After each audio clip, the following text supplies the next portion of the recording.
स्वागत है आप सभी का द डिजिटल क्लासेस 3.0 के यूट्यूब चैनल पे। और आज मैं उत्तर प्रदेश सामान्य ज्ञान के प्रश्न लेके आया हूं जो सभी प्रतियोगी परीक्षाओं के लिए बहुत ही महत्वपूर्ण है। तो चलिए इस क्लास को शुरू करते हैं। क्लास शुरू होने से पहले मैं कहना चाहता हूं कि सभी सोशल मीडिया प्लेटफॉर्म पे इस क्लास को ज़रूर शेयर करिएगा। और अभी तक आप हमारे चैनल को सब्सक्राइब नहीं किए हैं तो चैनल को आप ज़रूर से ज़रूर सब्सक्राइब करिएगा। तो चलिए पूरे जोश पूरे उत्साह के साथ इस क्लास को शुरू करते हैं और पूरे फोकस के साथ मात्र 10 मिनट बने रहिएगा। तो चलिए इस क्लास को शुरू करते हैं और बहुत ही इंटरेस्टिंग प्रश्न रहेंगे। कत्तई जहर प्रश्न, कत्तई जहर आज मैंने लिखवा भी दिया है कि कत्तई जहर प्रश्न रहने वाले हैं। तो चलिए इस क्लास को शुरू करते हैं।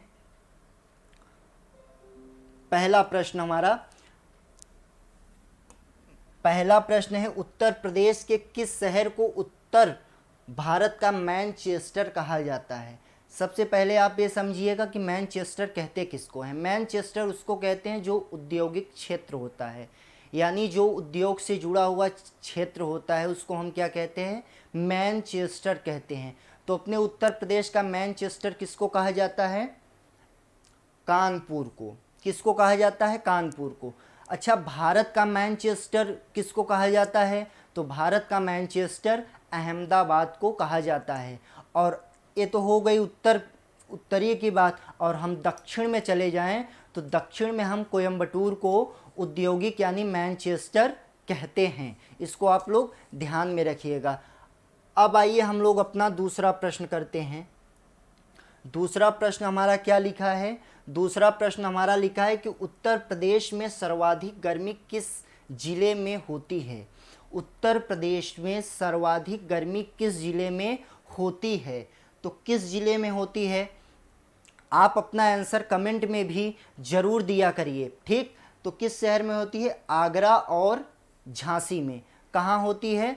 आगरा और झांसी में। अच्छा, भारत में बात की जाए कि किस जिले में सबसे ज़्यादा गर्मी होती है तो चीरू कहाँ पे है? राजस्थान में है, जहाँ गर्मी के दिनों में 50 से 55 डिग्री सेल्सियस तक ये पहुँच जाता है गर्मी। तो चलिए अब अपना तीसरा प्रश्न करते हैं। ये कन्फर्म हो गया कहाँ पड़ती है? आगरा और झांसी में। तीसरा प्रश्न हमारा क्या लिखा है कि उत्तर प्रदेश का सबसे बड़ा जीव अभयारण्य कौन सा है? क्या लिखा है प्रश्न कि उत्तर प्रदेश का सबसे बड़ा जीव अभयारण्य कौन सा है? कौन सा है दोस्तों? हस्तिनापुर। कौन सा है? हस्तिनापुर। क्या हम आंसर टिक करेंगे? हस्तिनापुर। क्या है? उत्तर प्रदेश का सबसे बड़ा जीव अभयारण्य है हस्तिनापुर। अब आइए हम लोग अपना चौथा प्रश्न करते हैं। और बहुत ही जल्द मैं लूसेंट के निचोड़ को ले आने वाला हूँ। 2-3 दिन में उसकी क्लासेस कंटिन्यू चालू हो जाएगी। प्राचीन भारत, मध्यकालीन और आधुनिक और विश्व इतिहास, ये चारों पार्ट आपको एक सीरीज़ में, एक यूनिट में मैं लेके आने वाला हूँ। तो आप अभी तक अगर हमारे चैनल को सब्सक्राइब नहीं किए हैं तो जल्द से जल्द आप हमारे चैनल को सब्सक्राइब कर लीजिए, ताकि जो नई क्लासेस हमारी होती हैं उसका नोटिफिकेशन आपको ज़रूर से ज़रूर मिले। तो चलिए अब इस प्रश्न को हम लोग हल करते हैं कि प्रदेश का सबसे पूर्वी जिला कौन सा है? प्रदेश का सबसे पूर्वी जिला कौन सा है? यहाँ पूर्वी की बात किया है तो मैं आपको पूर्वी, पश्चिम, उत्तर, दक्षिण ये सारे प्रश्न बताएं। देखिए, पूर्वी में हमारा क्या पड़ता है? बलिया पड़ता है। और पश्चिम में शामली पड़ता है। क्या पड़ता है? शामली। और उत्तर में सहारनपुर और दक्षिण में सोनभद्र। तो यहाँ प्रश्न हमारा क्या पूछा है कि पूर्वी में कौन सा जिला पड़ता है? तो कौन सा पड़ता है? बलिया। और हमने आपको पश्चिम में क्या बताया? शामली बताया। और उत्तर में सहारनपुर और दक्षिण में सोनभद्र। तो इन सब जो इनके साथ और प्रश्न बन सकते हैं उन सबको भी आप देखते चलिएगा। अब चलिए हम लोग अपना पांचवा प्रश्न करते हैं। पांचवा प्रश्न हमारा क्या लिखा है कि उत्तर प्रदेश में किस वर्ष सभी सरकारी कार्यों के लिए हिंदी का प्रयोग अनिवार्य किया गया था? उत्तर प्रदेश में जो सरकारी नौकरी है उसमें हिंदी किस वर्ष अनिवार्य किया गया था। तो किस वर्ष किया गया था? 1968 में। किस वर्ष? 1968 में क्या किया गया था? अनिवार्य किया गया था। अब आइए अपना छठा प्रश्न देखते हैं। छठा प्रश्न क्या लिखा है कि देश का तीसरा रेल कोच फैक्ट्री स्थापित किया गया। कहाँ? इसमें प्रश्न क्या पूछा है कि देश का तीसरा रेल कोच फैक्ट्री स्थापित किया गया। कहाँ? तो रायबरेली में। कहाँ स्थापित किया गया? रायबरेली में। ये सब प्रश्न बहुत ही महत्वपूर्ण है, चाहे वो एनडीए एग्ज़ाम हो, चाहे एयरफोर्स एग्ज़ाम हो, चाहे नेवी एग्ज़ाम हो, चाहे एसएससी हो, चाहे सीएचएसएल हो, चाहे सीजीएल हो, बैंक, रेलवे, कोई भी एग्ज़ाम, ये सारे प्रश्न आपको पूछे ही जाते हैं। तो इन सब प्रश्न को आप लोग याद करिएगा। अब आइए हम लोग अपना सातवां प्रश्न देखते हैं। सातवां, आठवां और नौवां हमारे प्रश्न कृषि से जुड़े हुए, हमने कृषि से भी संबंधित प्रश्न ले रखे हैं। सातवां प्रश्न हमारा क्या कहता है कि संपूर्ण देश का कितने प्रतिशत चावल उत्तर प्रदेश में पैदा किया जाता है।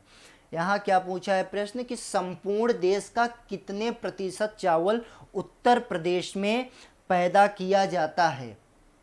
उत्तर प्रदेश में पैदा किया जाता है तो कितने परसेंट चावल पैदा किया जाता है? 12.77%। कितने परसेंट? 12.77% पैदा किया जाता है। अच्छा, इसका केंद्र कहाँ पे है? तो इसका केंद्र उड़ीसा के कटक में है। कहाँ पे है? कटक में। उड़ीसा के कटक में स्थित है। याद कैसे करेंगे? अगर चावल का एक दाना हम मुंह में डालते हैं तो कट कट की आवाज़ें आती हैं, तो इससे हमें याद रहेगा कि कहाँ है चावल केंद्र? उड़ीसा के कटक में। अब हम लोग अपना आठवां प्रश्न करेंगे कि उत्तर प्रदेश में देश के कुल उत्पादन का लगभग कितने प्रतिशत गन्ने का उत्पादन किया जाता है। यानी उत्तर प्रदेश में जो गन्ने की खेती होती है वो कितने परसेंट केवल उत्तर प्रदेश में ही उगाया या पैदा किया जाता है। तो कितने परसेंट किया जाता है? 45%। यानी अपने उत्तर प्रदेश में 45% गन्ने की खेती या पैदावार होता है। जो बाकी अन्य राज्य हैं उसमें 55% आता है और उत्तर प्रदेश में 45% किया जाता है पैदावार। अब नौवां प्रश्न अपना देखेंगे। उत्तर प्रदेश भारत के कुल गेहूं उत्पादन का कितना भाग उत्पादित करता है। यहाँ क्वेश्चन अब क्या आ गया? उत्तर प्रदेश भारत के कुल गेहूं उत्पादन का कितना भाग उत्पादित करता है। नौवां प्रश्न हमारा, तो इसका आंसर क्या होगा? 35 से 40। कितना होगा? 35 से 40% उत्पादन करता है। किसका? गेहूं का। तो ये सारे प्रश्न महत्वपूर्ण हैं सभी प्रतियोगी परीक्षाओं के लिए, तो इन सब प्रश्न को हम याद करते चलेंगे। अब आइए हम लोग अपना 10वां प्रश्न देखते हैं। 10वां प्रश्न क्या लिखा है कि जौनपुर नगर की स्थापना किसने की। जौनपुर नगर की स्थापना किसने की? तो किसने की? फिरोज तुगलक ने। किसने की? फिरोज तुगलक ने जौनपुर नगर की स्थापना की। अब आइए अपना 11वां प्रश्न देखते हैं। 11वां प्रश्न क्या लिखा है कि उत्तर प्रदेश के निम्नलिखित जिलों में से किसका क्षेत्रफल सर्वाधिक है। उत्तर प्रदेश के निम्नलिखित जिलों में से किसका सर्वाधिक क्षेत्रफल है, हमसे पूछा है। सारे महत्वपूर्ण प्रश्न हैं, इन सबको बहुत ही ध्यान से हम लोग पढ़ेंगे। तो आइए देखते हैं इसका प्रश्न क्या होगा। कौन सा जिला हमारा सबसे बड़ा क्षेत्रफल है सर्वाधिक? तो लखीमपुर खीरी, जिसका क्षेत्रफल सबसे बड़ा है। अब आइए हम लोग अपना 12वां प्रश्न देखते हैं। 12वां प्रश्न हमारा क्या लिखा है कि उत्तर प्रदेश में पूर्व से पश्चिम की ओर बढ़ने पर वर्षा की मात्रा समानता क्या होती है? घटती है, बढ़ती है, अपवर्तित रहती है, पहले से घटती या फिर बढ़ती है? तो क्या होगा इसका आंसर? ए, घटती है। क्या होती है? सागर से हम लगातार दूर होते जाते हैं। जब हम सागर से दूर हो जाते हैं तो वर्षा क्या होने लगती है? लगातार कम होने लगती है। ये भी ध्यान रखेंगे। किसके कारण से? सागर से दूर होने, यानी जो बंगाल की खाड़ी होती है उससे हम लगातार दूर होते चले जाते हैं। अब 13वां प्रश्न हमारा क्या पूछा है कि उत्तर प्रदेश से प्रकाशित प्रथम हिंदी पत्र कौन सा था। यहाँ प्रश्न लगातार एग्जाम में ट्रेंड करता है, तो इस प्रश्न को ज़्यादा ध्यान से हम लोग पढ़ेंगे। तो कौन सा है जो प्रकाशित होता था सबसे पहले उत्तर प्रदेश में, तो बी नंबर, उदंड मार्तंड, जो हिंदी का प्रथम प्रकाशित हिंदी पत्र है। अब 14वां प्रश्न हम लोग देखते हैं। 14वां प्रश्न हमारा क्या लिखा है कि किस जिले में अमीर खुसरो, सॉरी यहाँ पे अमीर खुसरो लिखना चाहिए था, टाइपिस्ट मिस्टेक है, अमीर खुसरो का जन्म हुआ,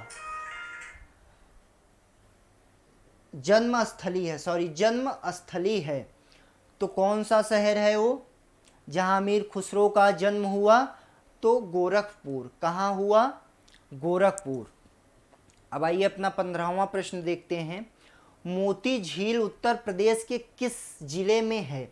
मोती झील उत्तर प्रदेश के किस जिले में है, तो किस जिले में है, आगरा जिले में। किस जिले में है, आगरा जिले में। और आज हमारा ये 15 प्रश्न का जो सीरीज़ था वो ख़त्म हुआ। कल भी हम उत्तर प्रदेश से रिलेटेड महत्वपूर्ण जो एग्ज़ाम में लगातार ट्रेंड पे रहते हैं क्वेश्चन, हमारी टीम लगातार उसी प्रश्न को ही खोजती है या सर्च करती है जो लगातार एग्ज़ाम में ट्रेंड पे रहें या हमेशा पूछे जाते रहते हैं। चाहे जो भी एग्ज़ाम हो, सभी प्रतियोगी परीक्षाओं के लिए बहुत ही महत्वपूर्ण है, सभी एग्ज़ाम में पूछे ही जाते हैं प्रश्न।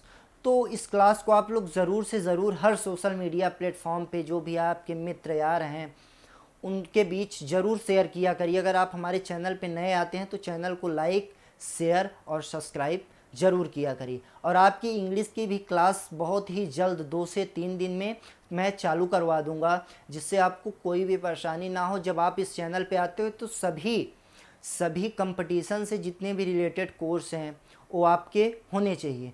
तो चलिए आज का हम सेशन यहीं तक रखते हैं। जय हिंद, जय भारत।